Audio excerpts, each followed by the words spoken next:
Sementara itu pemirsa, dalam kunjungannya ke Kota Prabu Muli, Komisioner Bawaslu Sumsel Mas Suryati menegaskan saat ini banyak laporan yang masuk ke Bawaslu yang didominasi tentang pelanggaran netralitas ASN.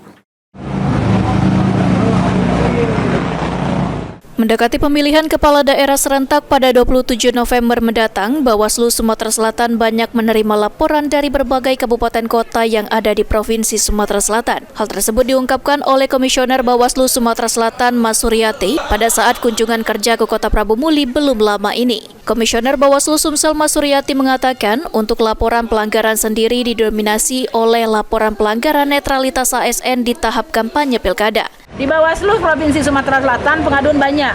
Kemarin ada 12 pengaduan, terus terakhir masuk lagi ada 8, dan sekarang ada 3 proses nomor laporan yang lagi kami akan lakukan kajian awal, apakah laporan tersebut terregister atau tidak. Jadi ketika dia memenuhi syarat formal dan material, kita akan lakukan register. Kalau tidak terpenuhi artinya tidak diregister, atau kami menyarankan kepada pihak pengadu untuk melakukan perbaikan. Tapi sejauh ini belum ada yang terregister? Sudah terregister kemarin, sudah kajian tahap kedua dengan pihak Kagumdu, itu tidak terpenuhi unsur pasal. Tidak terpenuhi. Itu rata-rata apa yang dilaporkan? Pada saat kampanye, pasangan calon melibatkan ASN, kepala desa, dan pimpinan BUMD. Ada 3 laporan.